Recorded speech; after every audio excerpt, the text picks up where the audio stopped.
C'est parti pour ce 4e enseignement, vivre de l'Esprit Saint.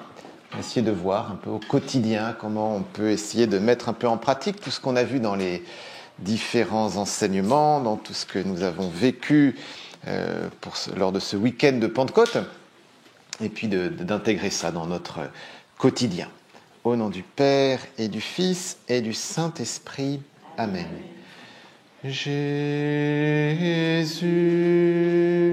toi qui as promis d'envoyer l'Esprit à ceux qui te prient, ô Dieu,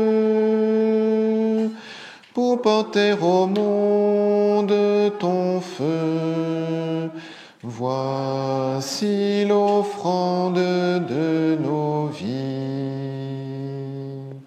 Jésus,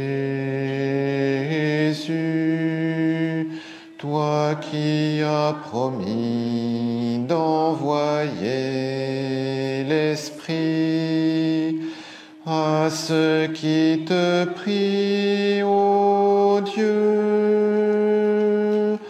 pour porter au monde ton feu, voici l'offrande de nos vies.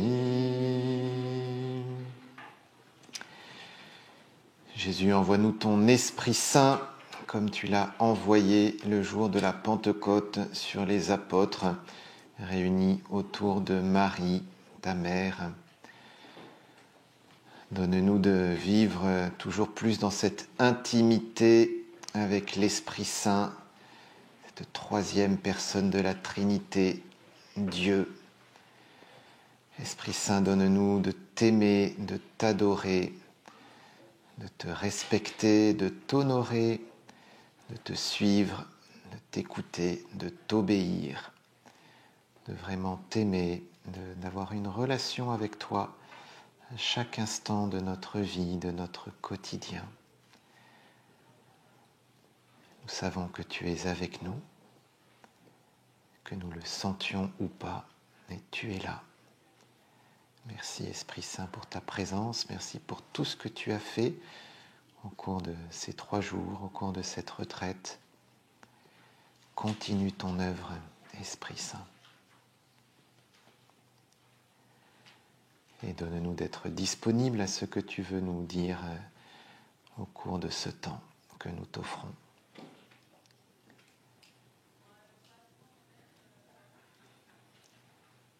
Sainte Vierge Marie, tu étais avec les apôtres quand l'Esprit Saint est venu à la Pentecôte. Tu as prié avec eux pour recevoir cet Esprit Saint une nouvelle fois. Toi que nous honorons aujourd'hui comme mère de l'Église, nous nous confions à ton intercession. Je vous salue Marie, pleine de grâce, le Seigneur est avec vous. Vous êtes bénie entre toutes les femmes, et Jésus, le fruit de vos entrailles, est béni. Sainte Marie, Mère de Dieu, priez pour nous pauvres pécheurs, maintenant et à l'heure de notre mort. Amen. Au nom du Père et du Fils et du Saint-Esprit. Amen.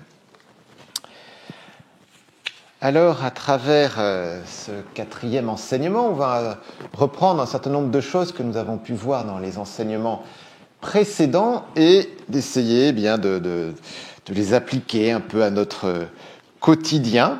Alors, le premier point que j'aimerais voir avec vous, c'est l'Esprit Saint dans les sacrements. C'était l'objet du 2e enseignement, mais du coup, d'essayer de voir un peu dans notre quotidien comment vivre de cet Esprit Saint dans les sacrements.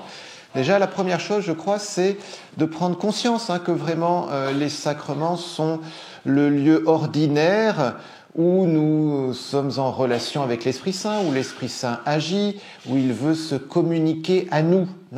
Et ça nous renvoie à notre vie ordinaire. Et là, nous vivons une retraite qui est un temps particulier, un temps privilégié, et il est bon d'en avoir, et c'est important d'en avoir pour avoir comme une sorte de boost dans notre vie spirituelle. Mais notre vie spirituelle ne peut pas se limiter à une succession de boosts. Vous voyez, il a une dimension de quotidien. Hein. On peut pas passer sa vie à aller de retraite en retraite, de pèlerinage en pèlerinage, un machin. Bon, déjà parce qu'il faut quand même travailler un peu, gagner un peu d'argent. Hein. On n'a pas forcément les moyens de se payer ça. Et quand bien même on aurait les moyens de se payer ça, il n'y a rien d'autre à faire, je suis pas sûr que ce soit bon. Parce que le Seigneur nous attend dans la vie. Hein. Jésus n'a pas passé son temps à faire des retraites. Hein. Il a eu d'abord 30 ans de vie ordinaire, mais tout à fait ordinaire de chez ordinaire, à tel point que quand il commence à sortir un peu de l'ordinaire, mais n'est-il pas le fils du charpentier? On le connaît, lui, et sa famille aussi. Enfin, je veux dire, qu'est-ce qu'il commence à nous raconter? Hein? Bon, c'est un charpentier, point. Voilà, il s'est fait d'abord connaître comme un bon charpentier. Hein? Et les sacrements, c'est ce qui fait partie de notre vie quotidienne. Hein, en particulier la messe dominicale, et même plus si on peut. Hein. Mais vous voyez, c'est ça, il y a cette régularité, tous les dimanches, d'aller à la messe, se confesser régulièrement. Alors, ce qu'on peut recommander, c'est une fois par mois, voilà. Alors, si peut-être ça fait un peu resserré, en tout cas, vous voyez, profiter des grandes fêtes, hein, pour Pâques, pour Noël, et puis on peut rajouter, voyez, au milieu de l'été pour préparer le 15 août, hein, l'Assomption de la Vierge Marie, et puis à l'automne pour la Toussaint, voyez, un peu aux 4 saisons, hein, comme on fait son grand ménage, voyez, hein. Mais sinon, voilà, si on peut même tous les mois, hein, parce que, vous voyez, il y a aussi, comment dire, ce progrès, hein, qui peut être initié. C'est très frappant, ici au Sacré-Cœur, on confesse beaucoup. Hein, les personnes qui se confessent le moins souvent sont celles qui voient le moins leurs péchés.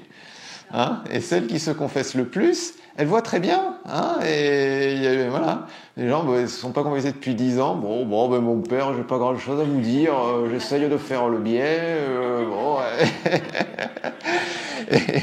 Voilà, bon, et derrière ça, qu'est-ce qu'il y a?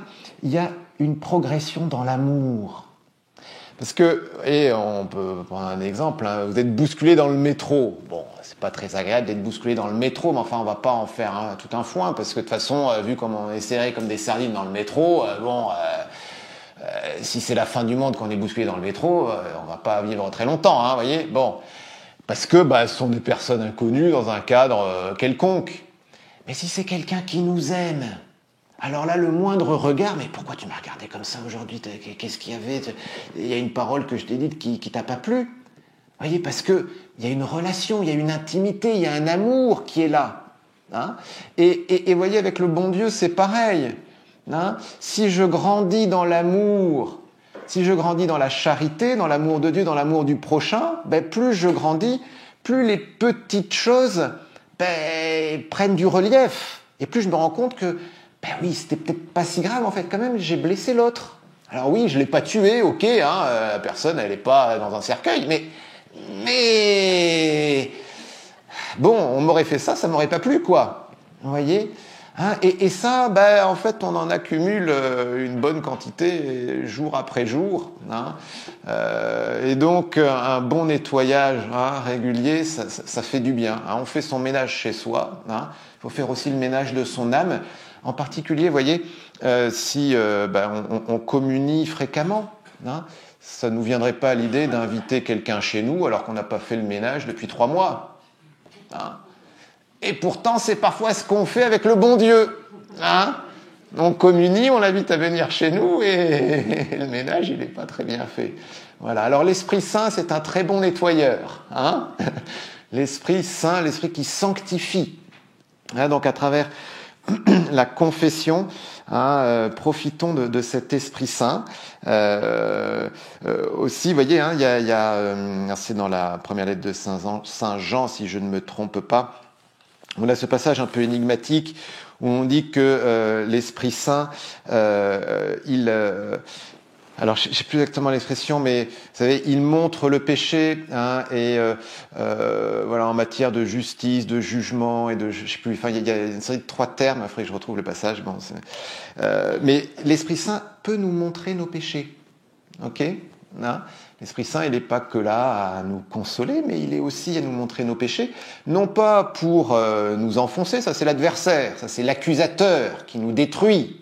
Hein, mais Dieu, s'il nous montre nos péchés, c'est en libérateur, hein, c'est en médecin. Une belle illustration de ça, c'est la Samaritaine. Hein, vous savez, dans Jean chapitre 4, donc il y a Jésus qui rencontre cette femme, et puis Jésus lui pose la question, va, appelle ton mari et reviens. Elle dit, je n'ai pas de mari. Et Jésus, oui, tu as raison de dire ça, parce que tu en as eu 5 et celui que tu as n'est pas ton mari.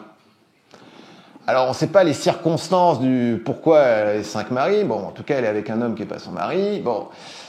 et elle pourrait, dit comme ça pourrait paraître très violent, mais est-ce qu'elle se sent détruite? Pas du tout.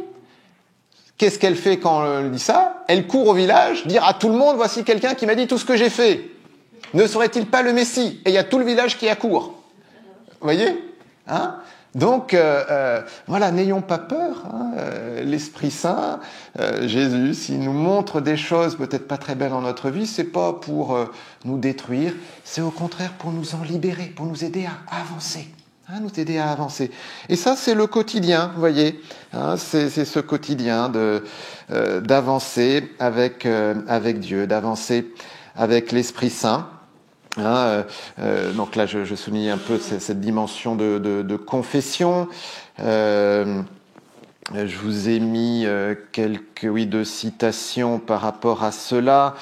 Donc oui, Jean 20, l'institution de la confession, ayant ainsi parlé, il souffla sur eux, donc les apôtres, et leur dit, recevez l'Esprit Saint, à qui vous remettrez ses péchés, ils seront remis, à qui vous maintiendrez ses péchés, ils seront maintenus. Et puis sur cette dimension sanctificatrice de l'Esprit Saint, 2 Thessaloniciens 2, verset 13, « Quant à nous, à tout moment, nous devons rendre grâce à Dieu à votre sujet, frères, vous qui êtes aimés du Seigneur, puisque Dieu vous a choisi en premier pour être sauvés par l'Esprit qui sanctifie et par la foi en la vérité. » On est habitué à parler de Jésus sauveur, et vous voyez que là, c'est marqué noir sur blanc qu'on est sauvé par l'Esprit qui sanctifie. Hein. Encore une fois, les 3 personnes divines, elles fonctionnent toujours ensemble. Donc, il y a, voilà, le salut, c'est l'œuvre de toute la Trinité. Hein. Alors, avec Jésus qui meurt sur la croix et qui ressuscite, mais vous voyez que l'Esprit Saint aussi nous sauve, hein, et il nous communique ce salut.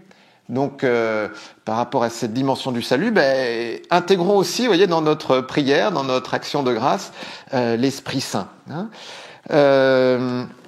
Parmi les sacrements, j'évoquais l'Eucharistie.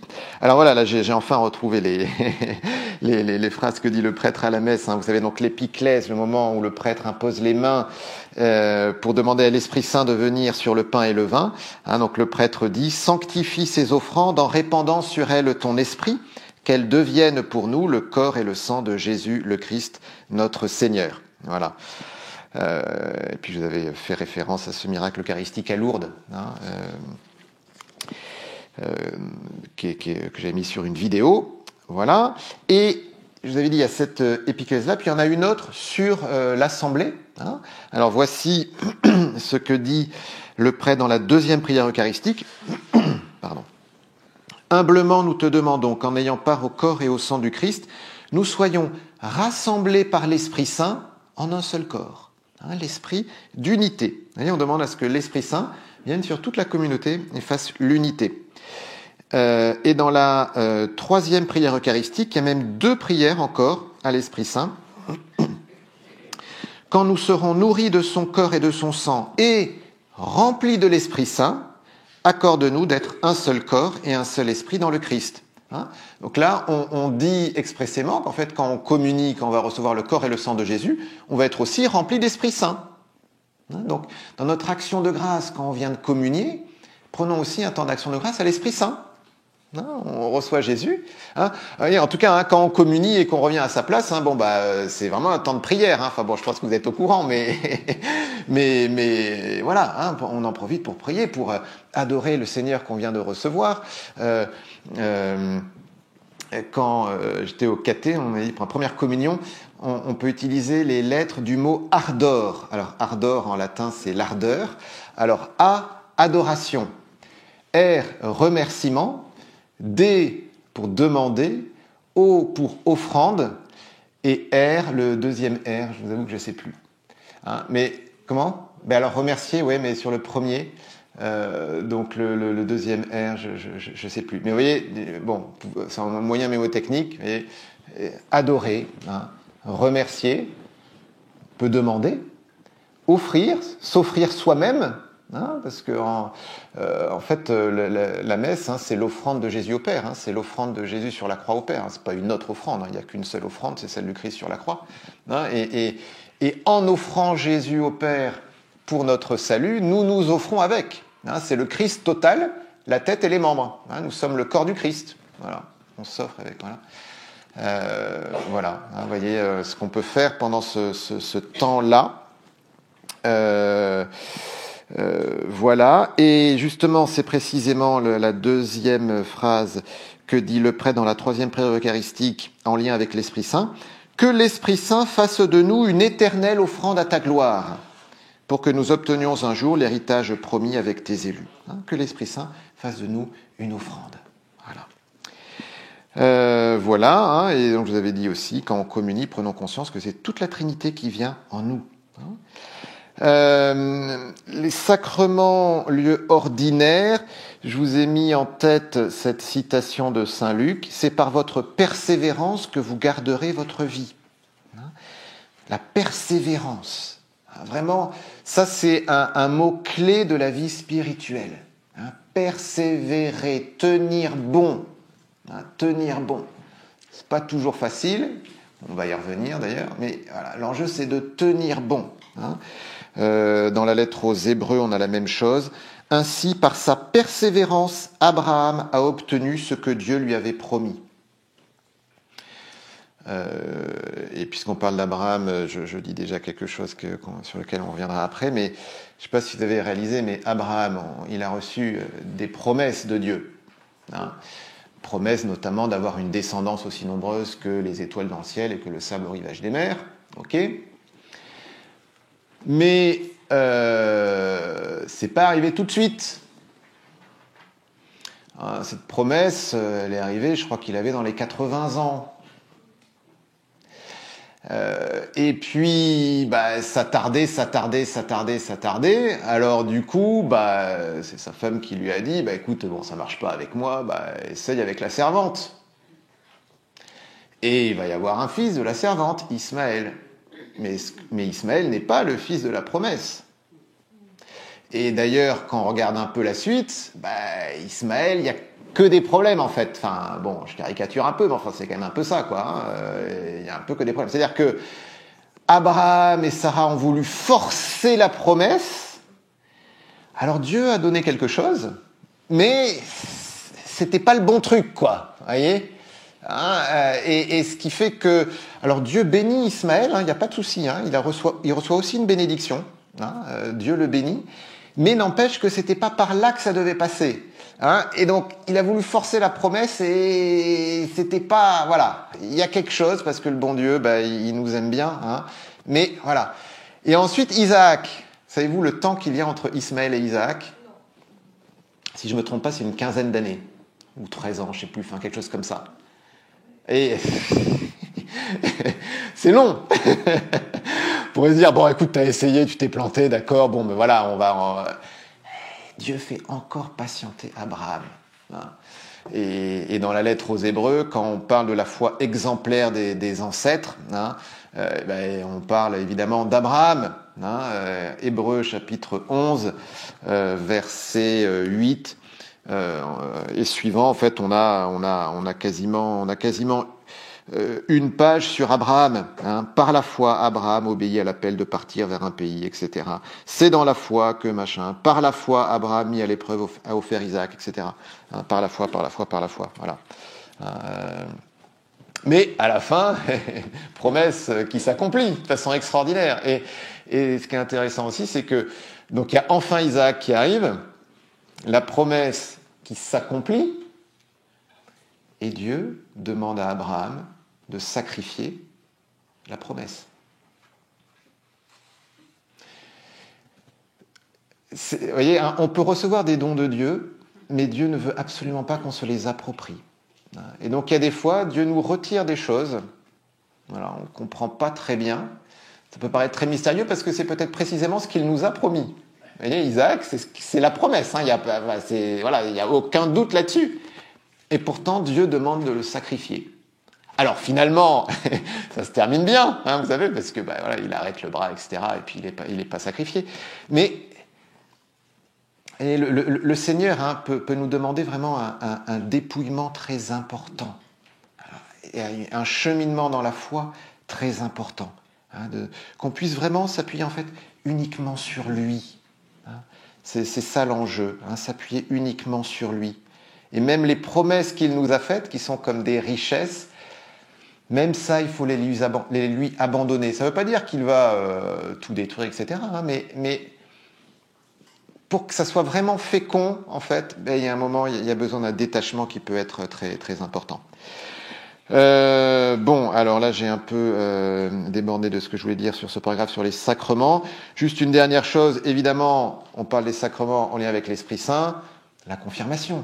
Si vous n'êtes pas baptisé, s'il y en a parmi vous qui sont pas confirmés, demandez la confirmation. Il n'y a pas d'âge. Hein, on a des témoins là. Hein, voilà. Bon, et même le recteur disait à 80 ans, vous avez 80 ans, vous n'êtes pas confirmé, recevez l'Esprit Saint. Ok.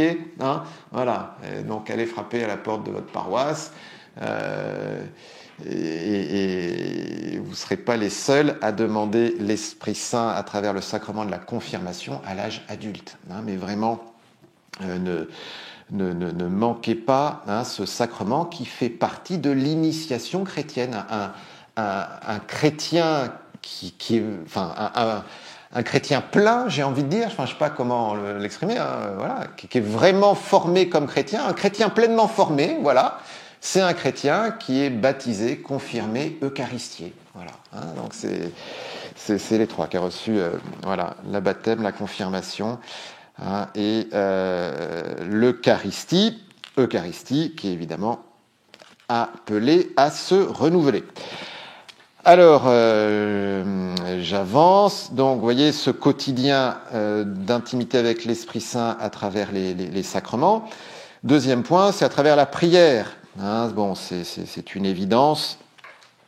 Prier dans l'Esprit Saint, nous dit la lettre de Saint Jude au chapitre 1, verset 20. Voilà, priez dans l'Esprit Saint. Mais vous, bien-aimés, construisez votre vie sur votre foi très sainte. Priez dans l'Esprit Saint.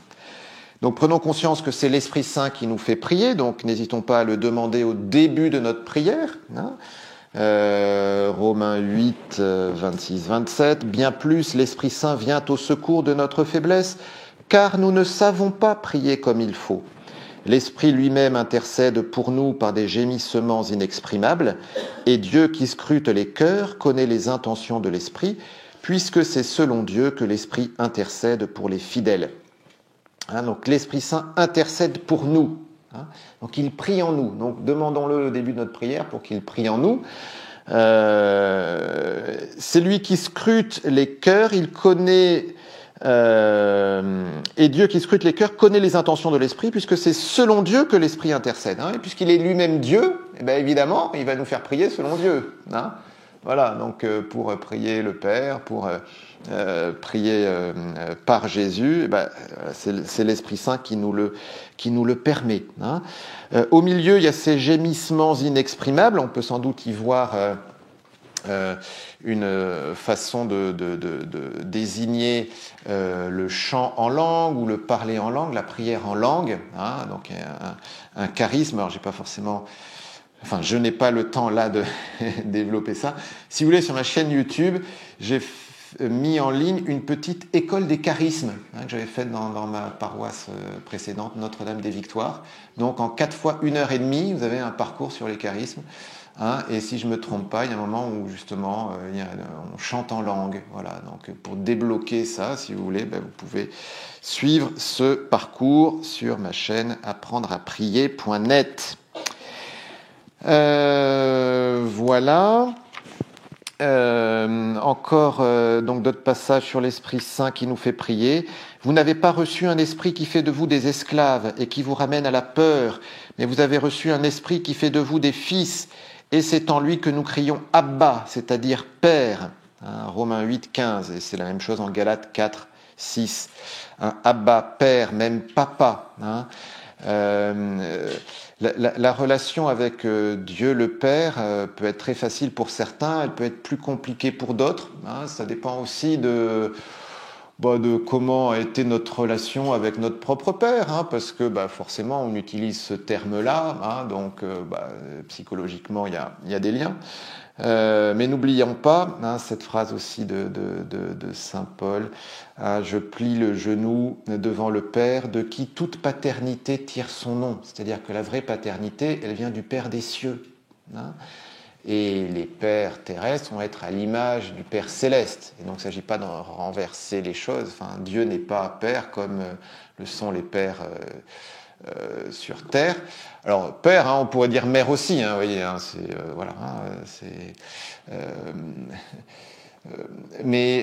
donc ça marche dans les deux sens, si vous voulez. C'est-à-dire que si ça peut être compliqué avec nos parents,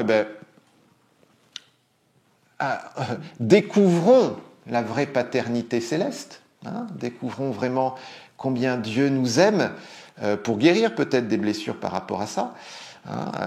Et il y a vraiment, je pense là, un chemin de guérison et puis une vraie intimité à développer, en tout cas quelque chose à creuser et qui peut vraiment renouveler notre vie spirituelle. Et inversement, si on a eu des parents qui nous ont aimés, merci Seigneur. Merci Seigneur, et profitons-en justement pour intuiter quelque chose de l'amour de Dieu. Ça c'est Thérèse de Lisieux. Thérèse de Lisieux, elle avait ce raisonnement, mon père m'aime énormément, Dieu qui est père peut pas m'aimer moins que mon papa. Voilà. Ça. Dieu peut pas m'aimer moins que mon papa. Donc si mon papa m'aime beaucoup, Dieu m'aime encore plus, il m'aime infiniment. Vous voyez, ce raisonnement simple, mais qui est absolument imparable. Vous voyez, donc selon les circonstances, voilà. Positionnons-nous par rapport à cette paternité de Dieu, dont nous sommes tous appelés à être un reflet. Voilà, et sachant que rien n'est jamais perdu et qu'il n'est jamais trop tard. L'Esprit Saint nous fait prier. L'Esprit Saint est un fruit de la prière. Je vous l'avais déjà cité, Luc 11, versets 11 et suivants. Quel père parmi vous, quand son fils lui demande un poisson, lui donnera un serpent au lieu du poisson, ou lui donnera un scorpion quand il demande un œuf? Si donc vous qui êtes mauvais, vous savez donner de bonnes choses à vos enfants, combien plus le Père du ciel donnera-t-il l'Esprit Saint à ceux qui le lui demandent? Vous voyez, c'est exactement le raisonnement de Thérèse de Lisieux, dont je vous parlais à l'instant. Mais combien plus le Père du ciel donnera-t-il l'Esprit Saint? L'exaucement par excellence de toute prière, c'est l'Esprit Saint. Parfois on demande des trucs, voilà, ça n'arrive pas. Mais ce qui est sûr, c'est qu'on a au moins l'Esprit Saint qui nous est donné. Justement, peut-être pour persévérer, pour tenir bon dans la foi. Alors tout est contraire, mais voilà, on tient bon dans la foi. Voilà, tenir bon dans la foi. Alors tenir bon dans la foi, on va le développer, mais puisque je viens juste de souligner cela, deux textes de l'Évangile par rapport à ça. Vous savez, c'est la maison construite sur le roc et la maison construite sur le sable. Vous connaissez cette parabole de Jésus. Donc quand vient la tempête, quand vient le tremblement de terre, la pluie, tout ça, la maison construite sur le sable, elle s'effondre. Celle qui est construite sur le roc, elle tient bon. Mais est-ce que le fait d'être construit sur le roc empêche la tempête de venir? Eh non. Alors le roc, c'est Jésus, il le dit lui-même. Donc ça, il n'y a pas de souci. Mais le fait d'être fondé sur Jésus ne veut pas dire qu'il n'y aura pas de tempête. Ça veut dire qu'on a les fondations suffisamment solides pour traverser toutes les tempêtes qui puissent arriver. Vous voyez, c'est ça ce que souligne Jésus dans la parabole. Voilà. Et une autre... alors là, c'est pas une parabole, là, c'est une histoire réelle qui est... c'est la tempête apaisée. Vous savez, donc ils sont dans la barque et Jésus dort. Alors déjà, comment il arrive à dormir dans une tempête, alors qu'il y a des vagues, vous savez, c'est pas des paquebots de 200 mètres de long, c'est la petite barque qui doit faire 2 fois la table et encore. Donc vraiment un petit truc, donc vous imaginez que ce n'est que ça doit secouer comme c'est pas possible et que ça doit se remplir d'eau, enfin bon. Voilà, et Jésus dort là-dedans, hein, et les apôtres, ils réveillent Jésus, quoi. Ça ne te fait rien que nous périssions. Hein, on est juste en train de mourir, Jésus, hein, enfin pour info, quoi. Hein, bon, enfin tu dors, mais on est juste en train de mourir, quoi. Bon. Alors, Jésus, il se réveille et puis il demande à la tempête de se calmer. Mais comment il conclut le passage, Jésus? Matthieu 8, 26. Il leur dit, « Pourquoi êtes-vous si craintifs, hommes de peu de foi ?» En fait, il commence par dire ça. Et ensuite, alors Jésus, debout, menaça les vents et la mer, et il se fit un grand calme. Bon, alors, c'est peut-être un petit peu rude, hein, mais c'est quand même ce que dit Jésus. C'est-à-dire que c'est la tempête, et il s'étonne qu'on soit craintif dans la tempête. Il s'étonne en fait qu'on n'ait pas de foi.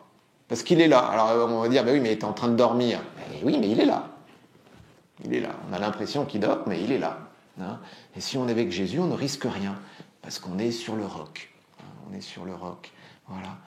Donc, l'Esprit Saint, fruit de la prière, vous voyez, on n'a peut-être pas forcément tout ce qu'on demande, mais on a toujours cet Esprit Saint qui nous fortifie, qui nous console, qui est la force pour tenir bon, qui est ce roc.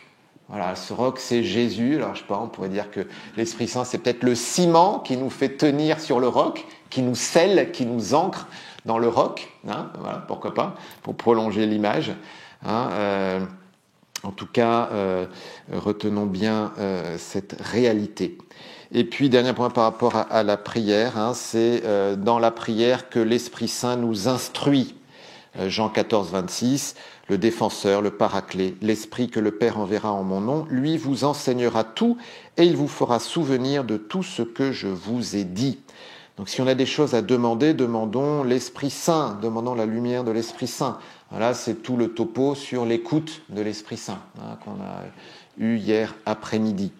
Donc je n'y reviens pas, mais vraiment n'hésitons pas dans notre prière à demander, mais Esprit Saint, qu'est-ce que tu veux me dire aujourd'hui? Et je précise peut-être encore, vous voyez hier dans le petit exercice là, David Terry, la question qu'il nous a fait poser, c'est Père, comment m'aimes-tu? Donc une question extrêmement ouverte. Et donc peut-être au début, pour nous entraîner à écouter Dieu, commençons par des questions assez ouvertes. Vous voyez, parce que si c'est tout de suite, est-ce qu'il faut que je me marie avec un tel ou un tel? Si c'est la première fois qu'on commence à essayer de s'entraîner à écouter Dieu, il y a tellement de mouvements intérieurs que, voilà. Donc déjà, entraînons-nous sur des choses peut-être plus paisibles, où il y a peut-être un peu moins d'enjeux, mais comme exercice, vous voyez, comme entraînement. Et petit à petit, quand on commence à avoir l'habitude, on peut demander des choses plus précises. Mais donc, vous voyez, commencer par des questions un peu ouvertes. Qu'est-ce que tu veux me dire aujourd'hui? Comment m'aimes-tu? Ça, c'est vraiment une question, je crois, qui est essentielle, parce qu'on a tous besoin d'être aimés. Et celui qui comble ce besoin infini d'amour, c'est Dieu. C'est Dieu. Voilà. Et puis, comme je vous le disais aussi, on peut demander une image, un verset biblique. Voilà. Quel est le verset biblique pour aujourd'hui? Ou alors, vous voyez, vous lisez l'évangile du jour. C'est une très bonne façon de prier avec la parole de Dieu. Prendre l'évangile du jour. Esprit Saint, quand on commence le texte, Esprit Saint met en relief un verset pour moi aujourd'hui. Quelle est la manne du jour? Vous savez, les Hébreux dans le désert, ils sont nourris par la manne, et chaque jour, il y a une manne nouvelle. Ils n'ont pas le droit de faire des stocks. S'ils font des stocks, ça pourrit. Il n'y a qu'un seul jour où ils peuvent en avoir deux, c'est la veille du sabbat, pour qu'ils n'aient pas à travailler pendant le sabbat. Voilà. Là, ils en ont pour 2 jours. Mais s'ils en prennent pour 3, la ration du 3e jour pourrit. Voilà. Donc, vous voyez, chaque jour, il y a une parole de Dieu pour nous. Alors, dans le quotidien, là je vous mets ce texte, alors un peu long, mais que je trouve intéressant justement pour travailler cette intimité, cette familiarité avec l'Esprit Saint. du père Ambroise-Marie Carré. C'est ce fameux prédicateur là dont je vous disais que une auditrice lui avait dit « Mon père, vous m'avez converti », et il lui demande à quel moment. Oui, c'est quand vous avez dit « Je passe à ma deuxième partie ». Vous voyez, hein, voilà. Alors, on peut le parcourir un peu ensemble, et puis après on va s'attarder un peu sur la question de la foi quand c'est plus difficile. Certes, les fidèles n'ignorent pas l'existence du Saint-Esprit et ne refusent pas la récitation épisodique d'un Veni Creator, voire certaines formes d'une dévotion plus ou moins consciente. Ce qui accuse l'absence et le vide, c'est que ces âmes ne reconnaissent pas au Consolateur la mission précise que le Seigneur envisageait pour lui. Il nous dit, bon, on sait que l'Esprit Saint existe, de temps en temps on le prie, mais on n'a pas cette relation que Jésus voulait qu'on ait avec l'Esprit Saint. Alors il nous cite Jean 16, « J'aurai encore beaucoup de choses à vous confier, avouait Jésus à ses apôtres, mais vous ne les supporteriez pas en ce moment. Quand il viendra l'Esprit de vérité, vous introduira comme un guide dans la vérité tout entière. » Parenthèse là, vous voyez, Jésus dit, pour le moment, vous n'avez pas la capacité de le supporter, ce que j'aurai à vous dire. Ça veut dire que y a des choses qui ne nous sont révélées que dans le temps. Hein. Je disais hier, Jésus qui nous dit, je ne vous appelle pas serviteur, je vous appelle mes amis, parce que tout ce que m'a dit le Père, je vous l'ai fait connaître. On peut s'étonner à certains moments de ne pas tout connaître, tout comprendre. Oui, mais parce qu'on n'est pas capable pour le moment de le porter. Hein. Et donc il y a le rythme de Dieu qui fait que parfois il faut attendre un peu, ça peut paraître énigmatique, mais c'est l'Esprit Saint qui gère le timing. Hein. Donc il y a des fois ça peut nous paraître très lent, hein, et puis il y a des fois ça peut s'accélérer. Alors j'ai plus la référence là, mais je crois que c'est dans Isaïe. Moi, au moment fixé, j'agirai vite. Voilà. Hein, donc il y a des fois ça va très vite, et il y a des fois il faut prendre son temps. Bon. Enfin, pour suivre l'Esprit Saint. Qu'est-ce à dire ? Sans doute cette introduction a lieu de façon vitale, quoique invisible, et le plus humble des fidèles en est, du fait de son baptême, le bénéficiaire. Nous n'en prenons pas conscience, nous ne nommons pas celui qui est le principe intérieur et permanent de notre vie surnaturelle. Pourtant, il agit, il nous comble de grâce, il parle, commente, suggère, et il est la voix de Dieu au fond de nous-mêmes. On l'a vu tout ça. Mais ne trouvez-vous pas déconcertant que nous n'y prêtions pas attention ? Et n'est-ce point cette carence d'attention qui nous fait nous refuser au dialogue familier que le Christ proposait à ses apôtres ? Car il ne suffit pas d'être en état de grâce, de savoir que son âme devient la demeure de la Trinité et que l'Esprit Saint l'anime constamment. Le Seigneur aurait-il parlé de soutien et de soutien permanent ? Il restera à jamais avec vous. Le Seigneur aurait-il proclamé avec tant de force la nécessité de son départ devant des hommes qui étaient ses intimes, ses confidents, ses compagnons de toutes les heures, si une présence comparable à la sienne ne leur était offerte ? Je veux dire dans la foi, la présence d'un être vivant avec qui l'on converse, à qui l'on pose des questions et de qui l'on attend avec autant d'anxiété que de confiance les réponses libératrices. Le mot familier vient d'être employé. Il qualifie bien la nature des relations établies avec les 12. Je ne vous appelle pas mes serviteurs, mais mes amis. Et pourquoi une telle promotion ? Parce que je vous ai fait connaître tout ce que j'ai appris de mon Père. Au soir des randonnées apostoliques, au hasard d'un arrêt sur les pentes du mont des Oliviers, face à la ville, ou bien dans une grotte, les disciples bien-aimés prenaient à part Jésus, si l'on peut dire.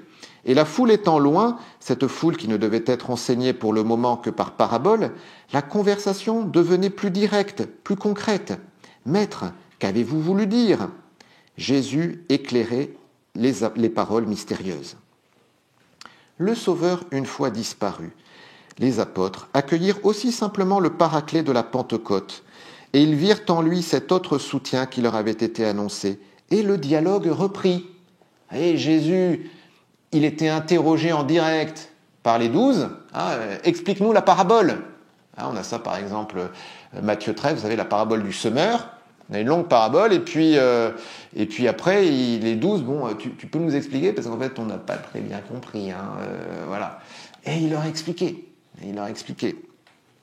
Eh bien ça, nous n'avons pas Jésus comme ça interrogé en direct, comme il y a 2000 ans, mais nous avons l'Esprit Saint que nous pouvons interroger en direct. En dépit des manifestations éclatantes de cet esprit qui faisait littéralement irruption dans le monde et donnait aux gentils, donc les païens eux-mêmes, pour qu'ils se convertissent le don des langues, l'hôte invisible fut, semble-t-il, consulté comme Jésus, interrogé comme lui, mais cette fois dans le secret des consciences. Une phrase des Actes relève éloquemment cette familiarité. Il a paru bon au Saint-Esprit et à nous.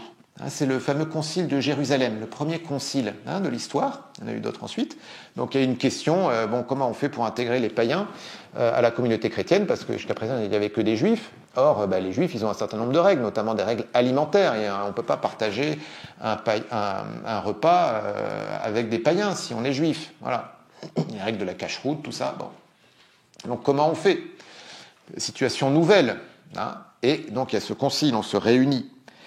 Voilà. Et dans les déclarations qu'ils vont faire, les conclusions, les actes conciliaires, eh bien, c'est introduit par « Il a paru bon au Saint-Esprit et à nous les apôtres, et au Saint-Esprit ». Enfin, on dit, ils sont un peu gonflés, ils parlent au nom du Saint-Esprit.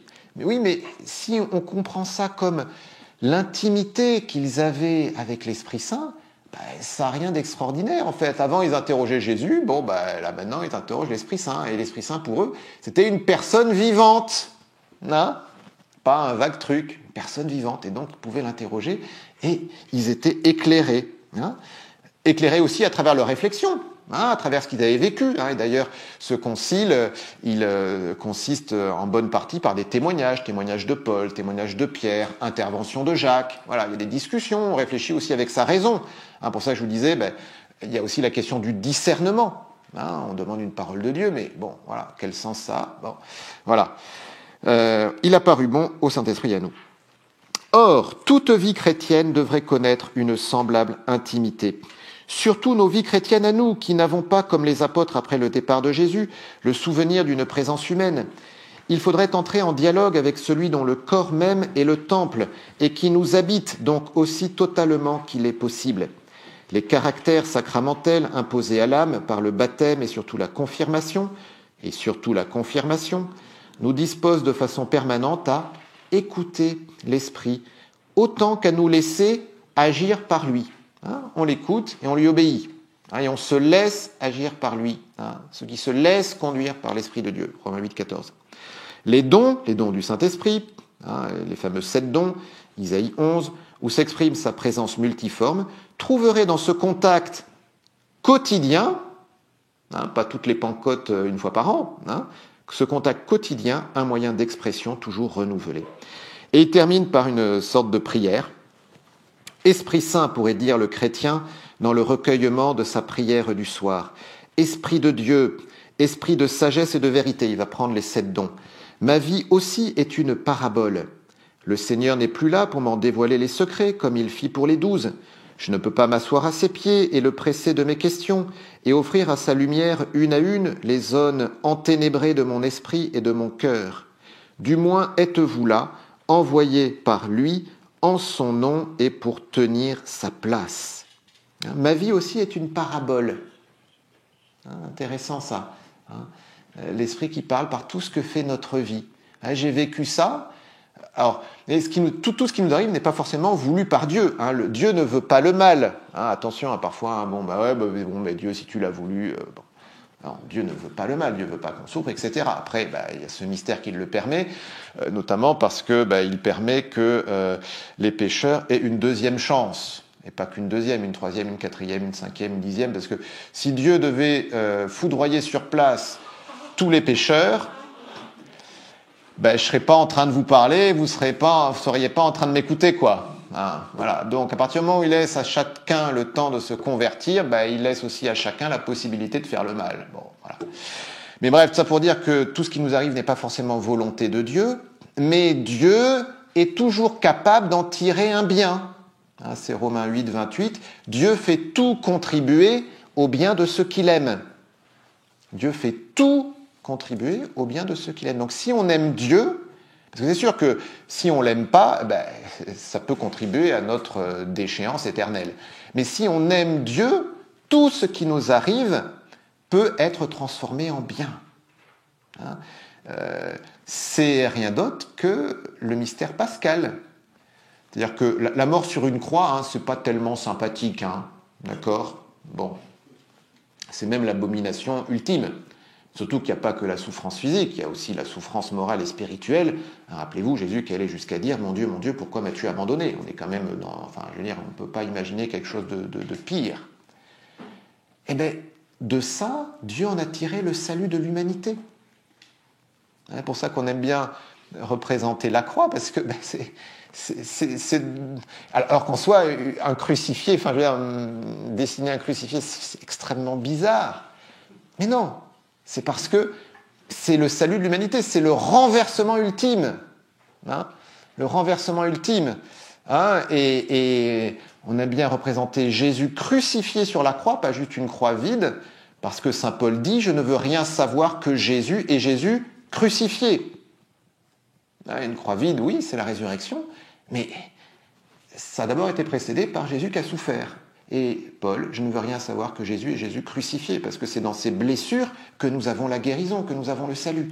Hein, voilà. Donc toute ma vie est une parabole, hein, si je vis avec Dieu, et donc que Dieu m'enseigne à en profiter. Hein, ce que je vous disais de Thérèse de Lisieux hier, il ne fallait pas lui dire 2 fois une chose, une fois ça suffisait, elle en tirait profit et elle avançait. Voilà. Hein, donc profitons de tout ce que nous vivons pour avancer vers Dieu. Alors, il continue les 7 dons. Esprit de conseil, il y a tant de choses que je ne comprends pas en moi et autour de moi, tant d'événements qui m'accablent. Et aujourd'hui même, j'ai tracé si mal ma route que je ne vois plus très bien où demain sera mon devoir. Esprit de force, entendez gronder en moi ces tentations avilissantes. Voyez ces flots tumultueux qui bientôt vont déborder de toutes parts et submerger ma fragile volonté. Je ne suis pas loin de la désespérance.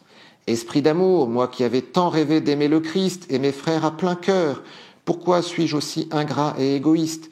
Pourquoi les voix de la chair et du sang sont-elles si séduisantes que j'ai peur de ne plus savoir entendre votre voix ? Esprit de science, faites que mes yeux découvrent avec lucidité le vrai visage du monde créé et sachent lire le nom des idoles. Esprit d'intelligence, ouvrez en même temps mes yeux sur les insondables mystères du Père et du Fils et apprenez-moi l'adoration. Esprit de mon Dieu, permettez que je tienne ce soir conseil avec vous. Et l'Esprit Saint répondrait. Voilà. Donc, entrons dans cette intimité. C'est aussi saint Angèle de Foligno, que je vous avais cité, que je vous remets. Il voulait que l'âme, suivant sa puissance et sa capacité, l'aimât du même amour, de l'amour qu'il a pour elle, l'Esprit Saint, lui promettant de se donner si seulement elle le désire. Et l'Esprit Saint disait toujours « Ô ma bien-aimée, ô mon épouse, aime-moi, mange, bois, dors, toute ta vie me plaira pourvu que tu m'aimes. » Mange, bois, dors. Voilà, tout ce qu'on fait, même quand on mange, quand on savoure un bon coca, on peut le faire avec l'Esprit Saint. Voilà. Alors, dernier point, et si je ne sens plus rien ?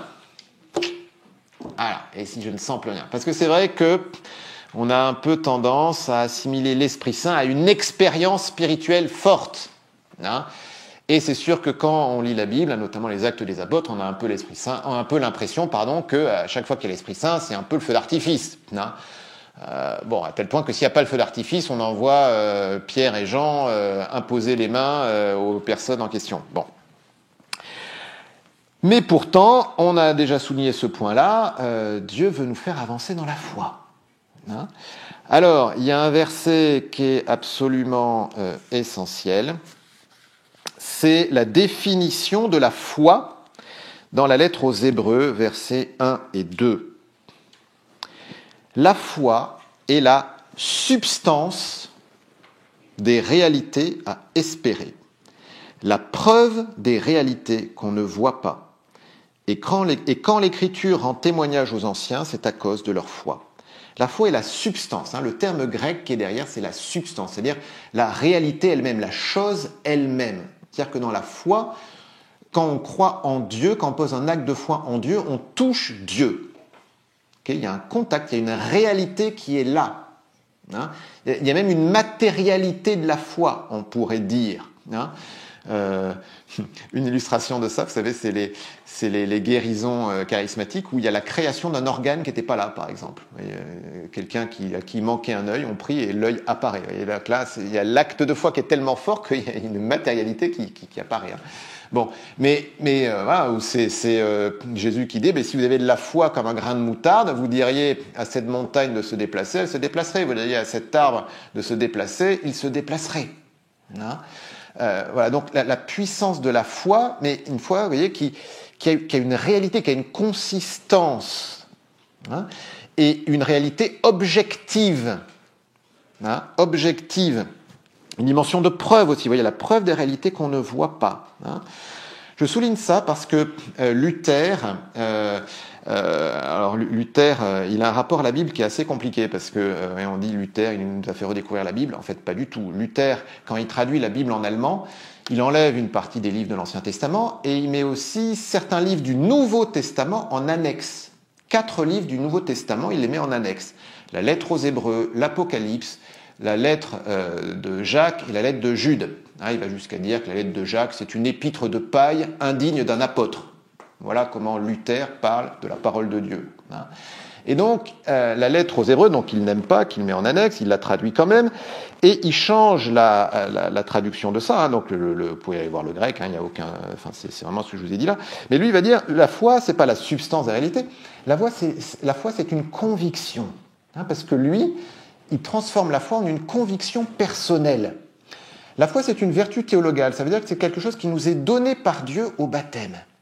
Elle nous est donnée par Dieu, c'est une grâce qui nous est donnée, qui nous permet de répondre à Dieu. Dieu est toujours premier, sa grâce est toujours première, et il nous donne lui-même les moyens de lui répondre, et ça va être notre acte de foi. Alors dans l'acte de foi, il y a évidemment une dimension de confiance, on va faire confiance à Dieu, donc il y a une activité humaine, il y a aussi une dimension de contenu, parce qu'on ne croit pas dans le vide.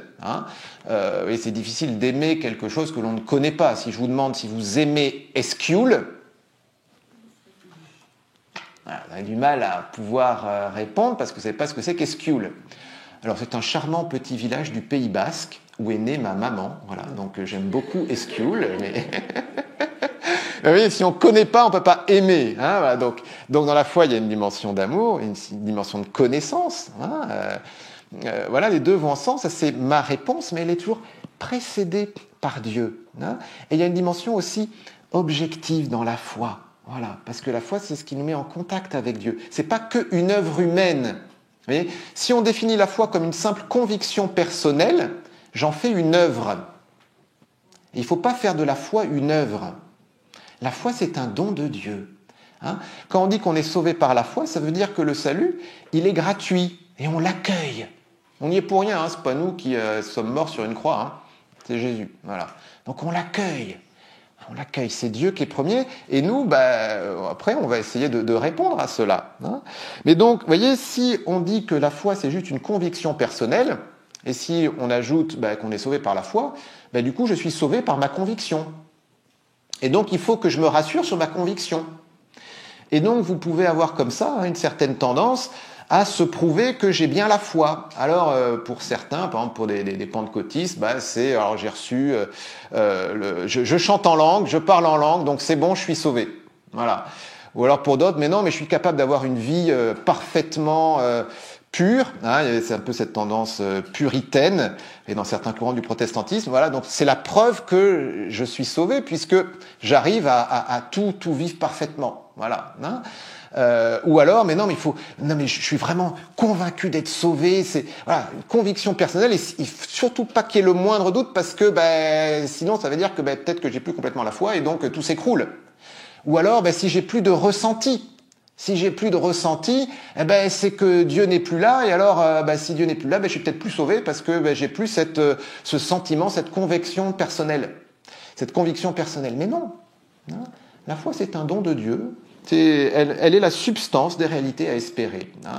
Les réalités à espérer, c'est quoi? C'est le ciel, c'est Dieu. Voilà. Donc c'est comme la substance de Dieu, vous voyez, la foi. C'est ce contact avec la substance de Dieu, quelque chose d'objectif et de gratuit qui est donné. Alors nous avons à l'exercer, nous avons à la faire grandir, mais la faire grandir, c'est précisément entrer dans une certaine obscurité. dans une certaine absence de sensation. Hein, et c'est là où, vous voyez, on a verset 1, verset 2, la foi est la substance des réalités à espérer, la preuve des réalités qu'on ne voit pas.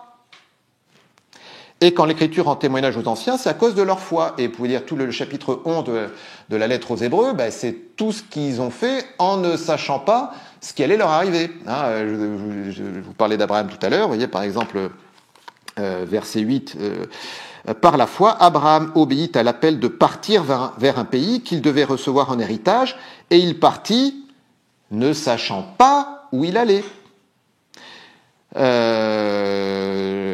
Voilà, je continue. Alors, il continue, voilà. Voilà, oui. Ah, verset 13. C'est dans la foi qu'ils moururent tous sans avoir reçu l'objet des promesses. Mais ils l'ont vu et salué de loin. Parce que c'est vrai, on a promis à Abraham d'avoir une descendance aussi nombreuse que les astres dans le ciel. Enfin, n'empêche qu'il a eu qu'un seul fils. Enfin, alors, il y a eu le deuxième avec Ismaël, mais enfin, il y a un fils. Voilà. Là, il n'en a pas eu 25. Et il n'a pas vu les enfants de ses petits-enfants. Vous voyez, hein, donc c'est très limité. Donc, la preuve des réalités qu'on ne voit pas. Hein, ou Saint Paul, hein, avec l'espérance, mais qui est un peu pareil. Hein, voir ce que l'on espère, ce n'est plus espérer.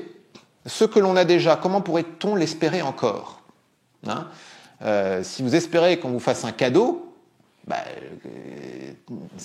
l'espérance ne fonctionne tant que vous n'avez pas le cadeau. Le jour où vous avez le cadeau, vous n'avez plus à espérer le cadeau puisque vous l'avez dans vos mains. Vous voyez, il n'y a pas d'espérance là-dedans. Et la foi, c'est vraiment du domaine de l'invisible. Nous nous voyons là, ok ? Nous ne sommes pas objets de foi les uns pour les autres. J'espère que vous n'avez pas de doute sur mon existence, hein, sinon je peux vous serrer la main à la sortie si vous avez un doute. Hein, mais donc vous ne posez pas un acte de foi en mon existence. Vous constatez que j'existe. D'accord ? La chaise sur laquelle vous êtes assis, vous constatez qu'elle existe. Vous ne posez pas un acte de foi sur son existence. Donc dire, moi je ne crois que ce que je vois, en fait, en pure logique, ça n'a aucun sens. Parce qu'il n'y a pas d'acte de foi dans ce que l'on voit. Si on le voit, ben c'est du constat, c'est pas de la foi. Vous voyez, faut vraiment avoir ça. Enfin, c'est juste hein, la parole de Dieu, hein, la preuve des réalités qu'on ne voit pas. Hein. Donc c'est pour ça qu'on dit que ben, Dieu est objet de foi, parce que Dieu, on ne le voit pas. Si vous voyez Dieu, ben, il n'est plus objet de foi, il est objet de constat. Donc quand nous recevons des grâces de Dieu sensibles, est-ce qu'il y a de la foi là-dedans ? Peut-être dans le fait d'attribuer ça à Dieu et pas au hasard, peut-être, voilà. Enfin, je veux dire, l'acte de foi, il n'est pas très grand. Par contre, faire comme Abraham, continuer à croire alors que tout lui est contraire, que ça fait des décennies qu'on lui promet quelque chose, qu'il ne se passe rien, ben, là, il y a de la foi. Et il y a tellement de foi qu'on en parle même dans la lettre aux Hébreux. Vous voyez, des siècles après, 1800 ans après, vous voyez, et qu'on l'appelle même le père des croyants. Vous voyez, même les trois grandes religions monothéistes, vous voyez, hein. Donc il y a même voyez, un lien entre la fécondité spirituelle et l'intensité de l'acte de foi que l'on va poser. Hein. Une illustration de cela, Thérèse de Lisieux à la fin de sa vie, elle a vraiment une période très, très compliquée qu'on peut appeler une certaine nuit de la foi. Alors c'est pas qu'elle a perdu la foi, au contraire, hein, c'est qu'elle ne sent plus rien de Dieu. Hein, le ciel avant c'était pour elle une évidence et là bon bah non elle vit plus que ça dans la foi et elle dit ceci, elle cite Job en fait, le livre de Job, alors j'ai plus la référence mais elle dit quand bien même Dieu me tuerait j'espérerai encore en lui. Et elle commente en disant j'ai mis longtemps avant d'être à ce degré de confiance mais maintenant j'y suis. Hein. Ouais. Tout peut être tellement contraire dans ma vie que c'est comme si Dieu me tuait, eh bien j'espérerai encore en lui. Ça, c'est de la foi. Voilà. Alors, comme elle le dit, hein, elle n'y est pas arrivée en un jour. Hein, ok, hein, donc on n'en est sans doute pas là tous, hein, et moi le premier, j'en suis bien loin. Hein, mais cheminons vers cela. Hein, cheminons vers cela. Hein, voilà. En tout cas, toute l'écriture, c'est une invitation à la foi. Hein, et à la fois précisément quand tout est contraire. Enfin, c'est ce que je vous disais sur la tempête apaisée, quoi. Hein. Pourquoi êtes-vous si craintif ? Pourquoi n'avez-vous pas la foi ? Bon. Mais sauf que nous, eh bien, notre réflexe, hein, qui est un réflexe humain, c'est de fonctionner à partir du sensible. Je sais pas, vous avez votre voisin, il a pas ouvert ses volets à 10h du matin. Oui, tiens, il fait une grasse matinée. Voilà. On réagit en fonction de ce que nous voyons. C'est normal. Mais le Seigneur nous invite à aller plus loin, à dépasser les apparences. Et ça prend du temps. Vous voyez, c'est typiquement les apôtres, juste au moment de l'ascension, où ils posent cette question à Jésus, est-ce maintenant que tu vas établir la royauté en Israël? On pourrait se dire quand même, ils ont dû comprendre que la royauté de Jésus, ce n'était pas une royauté terrestre. Et Jésus est ressuscité, ça fait 40 jours qu'il leur apparaît, etc. Mais non, on a toujours ce réflexe, vous voyez, d'avoir un truc terrestre. Est-ce maintenant que tu vas rétablir la royauté en Israël? Est-ce que maintenant que tu vas nous rétablir un petit truc sympa, quoi? Voilà. Alors Pierre, ok, ça sera le président, on va voir qui fera le Premier ministre, et puis on va s'arranger, quoi. Voilà. Mais non. Entrons dans cette foi. Entrons dans cette foi. Alors, je vois qu'il est déjà 10h30. Quelques éléments quand même. Cantique spirituel, Saint Jean de la Croix. Il faut comprendre que si l'âme ressent une grande grâce ou un sentiment ou une connaissance spirituelle, elle ne doit pas pour autant se persuader que ce qu'elle sent, c'est posséder ou voir Dieu clairement. Et si toutes ces faveurs sensibles et spirituelles lui manquaient, la laissant en sécheresse, ténèbres et désarroi, l'âme ne doit pas penser pour autant que Dieu lui manque. Autrement dit, ce n'est pas parce que j'ai une expérience sensible forte que c'est forcément Dieu. Et inversement, ce n'est pas parce que je ne sens rien que Dieu n'est pas là. Alors pas parce que je ne sens rien que Dieu n'est pas là, c'est ce que je viens de vous développer, mais je souligne aussi l'autre sens, ce n'est pas parce que j'ai une expérience sensible forte que c'est forcément Dieu.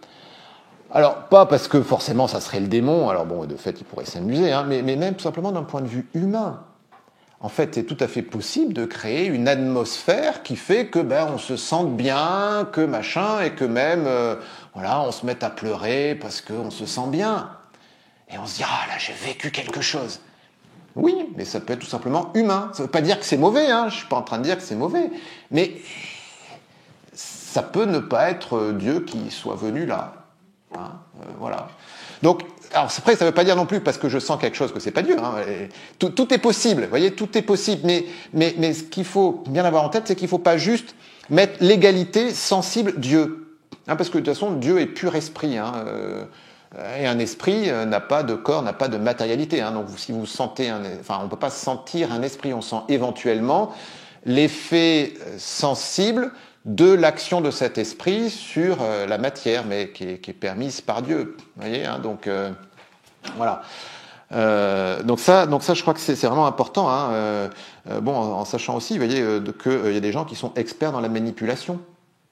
Donc dans les abus, il y a aussi le fait qu'on peut créer une atmosphère qui permet de provoquer des choses chez des gens. Voilà. Donc voilà. Donc le Seigneur nous fait des grâces sensibles. Merci Seigneur. On va pas cracher dessus, ok. Merci Seigneur, vraiment. Voilà. La Pentecôte, c'est hyper sensible et heureusement qu'il y a eu ça. Le Seigneur s'adapte aussi à nos besoins. Mais si je ne sens rien, c'est peut-être que le Seigneur est en train de m'inviter à progresser dans la foi. Alors ensuite, je vous ai mis d'autres passages de Saint Jean de la Croix. Il prend deux exemples. Il prend l'exemple, il dit que en fait, il y a deux raisons qui peuvent faire que je ne sens rien. Mon péché, en fait, et Dieu veut me purifier de mon péché. Et là, il prend l'exemple d'une bûche. Je ne sais pas si vous avez déjà mis une bûche un peu humide dans un feu. La première chose que ça fait, c'est que ça commence par fumer, par crépiter, parce qu'il faut que toute l'humidité parte, et ça fait du bruit, et ça sent pas forcément mauvais, et puis c'est tout noir, et c'est ce qui se passe. On est mis dans le feu de Dieu, et du coup, il y a des tas de trucs qui doivent partir, qui enfument un peu tout. Voilà. Et l'autre aspect, c'est que la grâce de Dieu augmente. Dieu veut me faire progresser dans la foi. C'est pas qu'il y a plus de lumière, c'est pas que la lumière s'est éteinte, c'est qu'il y en a davantage. Et là, il prend l'exemple du hibou. Vous connaissez le hibou, cet oiseau nocturne. Alors, un oiseau nocturne, il voit très bien la nuit. Mais vous le mettez en plein jour ou face à un projecteur, il voit plus rien. Est-ce que c'est parce qu'il n'y a plus de lumière? Non, c'est parce qu'il y en a trop. Il y en a trop pour ses yeux. Et donc en fait, le bon Dieu veut transformer nos yeux pour qu'on passe d'yeux de hibou en yeux d'aigle. L'aigle qui, traditionnellement, peut fixer le soleil en face. Voilà. Et donc, on est un peu ébloui. Donc c'est pas que Dieu n'est pas là, c'est qu'au contraire, il est davantage là. Mais j'ai encore un peu de travail spirituel à opérer pour que je puisse m'adapter à cette présence plus intense du Seigneur, mais sous une modalité peut-être un peu plus fine que l'aspect un peu grossier, sensible qu'on pouvait avoir avant. Encore quelques éléments, 3 signes que donne Saint Jean de la Croix qui permettent de distinguer entre tiédeur et purification. C'est-à-dire qu'on peut dire, je sens rien. C'est formidable, je sens rien, c'est que Dieu est en train de me faire passer un cap spirituel. Oui, c'est possible, mais ça peut être aussi tout simplement que je suis devenu tiède. Parce que de rien ressentir, il peut y avoir plusieurs causes. En fait, il peut y avoir la tiédeur. Il peut y avoir aussi un petit moment de déprime, où là, voilà. Bon. Et alors, Saint Jean de la Croix nous donne 3 signes. Alors, premier signe, c'est de fait ne rien sentir. Deuxième signe, c'est de dire, peut-être que je ne sens pas Dieu, j'ai pas tellement de goût pour Dieu, mais j'ai pas de goût non plus pour les choses terrestres. Vous voyez, Alors que si je suis dans la tiédeur, prier, ça m'intéresse pas, mais par contre, le match du PSG, ça, je vais pas le rater. Voilà. Alors que par contre, si je suis dans la déprime, même le match du PSG, ça va pas m'intéresser. Voilà. Et le troisième signe, alors là, qui est plus positif, c'est que je sens rien. J'ai pas de goût. Dieu, c'est compliqué. J'ai pas de goût non plus pour les choses terrestres, mais quand même, j'ai le désir de Dieu. Alors c'est paradoxal, parce qu'on le sent plus, on a l'impression qu'il s'est éloigné, mais précisément, on est encore plus attiré par lui. Et on a encore plus envie de lui, alors qu'on ne le touche plus comme avant.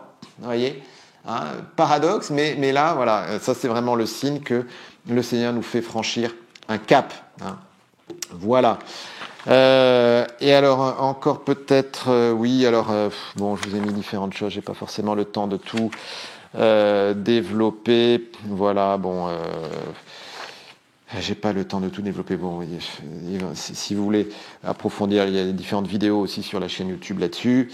Le conseil par rapport à tout ça, vous voyez, c'est vraiment la persévérance. Quand c'est compliqué comme ça, c'est là qu'il faut se rappeler que j'ai à vivre dans la foi et j'ai à persévérer. Tenir bon. C'est par votre persévérance que vous obtiendrez la vie. Luc 21. Voilà. Donc, on tient bon. Et l'esprit, et en fait, vous voyez, alors il y a plein de phases dans la vie spirituelle. C'est l'objet de mon bouquin, il y a différentes vidéos, etc. C'est Thérèse d'Avila, tout ça. Il y a des phases, voilà.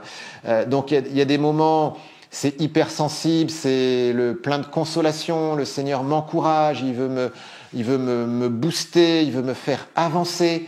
Et puis il y a des moments, on a l'impression que Dieu s'est comme éloigné. C'est pas qu'il s'est éloigné, mais là il veut me faire avancer dans la foi. Voilà. Et les premières fois on a l'impression vraiment, mais comme si Dieu était parti, même comme si Dieu m'était contraire, opposé. Il y a des passages dans la croix qui sont assez extraordinaires par rapport à ça, où il cite les Écritures, où c'est comme si Dieu s'acharnait contre moi, même parfois. On peut avoir presque cette impression-là. Et puis, mais petit à petit, il y a un affinement spirituel qui s'opère, ce qui fait que on finit par savoir que mais Dieu, il est derrière. Oui, c'est compliqué, oui, machin, oui, il m'arrive ceci, il m'arrive cela, mais en fait, je sais que c'est le bon Dieu qui est derrière, il travaille, et voilà. Et puis à la fin, on en arrive même à se dire, il y a une difficulté, c'est bon signe. C'est ce que témoignait le recteur hier. Vous vous rappelez samedi, avant-hier. Là, sur l'évangélisation, là, et on a eu une après-midi extraordinaire. L'Esprit Saint, il a agi dans les cœurs, j'espère dans les vôtres, mais aussi chez plein de personnes qu'on connaît pas, etc. Et il a eu qu'une accumulation de problèmes. Voilà. Et pareil, moi je peux vous témoigner, pour préparer cette retraite, ça a été un combat aussi. Voilà. Et c'est normal. Et c'est normal. Donc, alors il y a en plus aussi l'adversaire évidemment qui en rajoute. Mais profitons de ça, voyez, pour progresser dans la foi. Le Seigneur veut nous faire avancer, et c'est précisément ça que fait l'Esprit Saint. voyez, hein, l'Esprit Saint, quand les apôtres l'ont reçu à la Pentecôte, ils ont reçu une force pour témoigner. Alors, on les arrête, on les met en prison, on leur donne la bastonnade. Ça devrait les calmer, normalement. Eh bien, quel est leur réflexe? Acte 4, ils demandent de nouveau l'Esprit Saint pour avoir la force. Et du coup, 5 minutes après, ils ressortent et ils refont ce qu'on leur a interdit de faire. Voilà. Et ce qui fait que de nouveau, on va les mettre en prison et ils vont de nouveau demander l'Esprit Saint, etc. Vous voyez, hein? Donc, ayons ce réflexe de demander l'Esprit Saint, de vivre l'Esprit Saint pour persévérer, pour avancer, pour témoigner, pour tenir bon. Et vous remarquerez que cette succession de difficultés, d'actes de foi de plus en plus grands, de demandes de l'Esprit Saint, d'actes de foi, etc., fait que l'Église s'étend. Et dans les actes, la fécondité des apôtres au tout début, au jour de la Pentecôte, est bien plus faible qu'à la fin.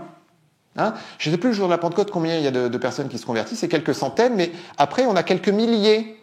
Vous voyez, parce qu'ils progressent, voilà, dans l'intimité avec l'Esprit Saint, dans la foi, dans la persévérance, avec les sacrements, en écoutant Dieu, etc., etc. Tout ce qu'on a essayé de voir. Hein? Donc c'est ce que je vous souhaite. Juste, je suis désolé, je déborde encore, mais un dernier mot pour bien terminer une retraite, parce que ça c'est essentiel. On vient de vivre 3 jours forts, d'ailleurs c'est pas fini, on a encore cet après-midi ensemble. Il y en a un qui est pas content, hein, l'adversaire, et donc il va tout faire pour que nous ne tirions aucun fruit de la retraite. Hein? Donc si vous avez des problèmes en rentrant chez vous, c'est bon signe. D'accord, hein? Parce que l'adversaire, c'est ce qu'il veut faire. Il veut dire, tu vois, t'as passé 3 jours au Sacré-Cœur à prier, à quoi ça a servi, hein? T'as ta machine à laver qui est en panne, t'as une facture que t'as pas payée qui t'arrive, t'as ceci, cela, t'as une dispute dans ta famille, t'as machin, tu vois à quoi ça a servi, hein? Tu peux le laisser tomber, ton bon Dieu, hein? Eh ben non. Vous voyez, c'est au contraire, c'est voilà. Hein, et puis tous les soucis du quotidien, toute la machine, toute la routine là qui revient, pour nous faire oublier qu'on a vécu quelque chose. Donc recueillez bien ce que vous avez vécu, peut-être même écrivez-le, et dans les prochains jours, revenez dessus. Ne vous laissez pas voler les grâces que vous avez reçues pendant cette retraite. Hein, ça c'est vraiment essentiel, et c'est encore de l'ordre du combat de la volonté, ok? Hein, voilà, hein, ça c'est vraiment important. Si vous voulez prendre des résolutions, vous pouvez prendre des résolutions, mais une résolution, il faut qu'elle soit facile et réaliste. Hein, il vaut mieux passer de quelque chose que je fais à 50% pour essayer d'atteindre les 80%, que d'essayer de prendre une résolution sur un truc que je ne fais jamais, donc 0%, et me dire je vais y arriver comme ça du jour au lendemain. Donc peut-être que je ferai une fois 100%, 2 fois 100%, puis après échec, et puis je laisse tomber, je reviens à 0%. Ok, donc il vaut mieux prendre une résolution, pas 25, hein, une sur un truc facile que je tiens déjà pour progresser un peu, hein, histoire d'avancer. Voilà. Hein, et n'oubliez pas que le Seigneur vous aime.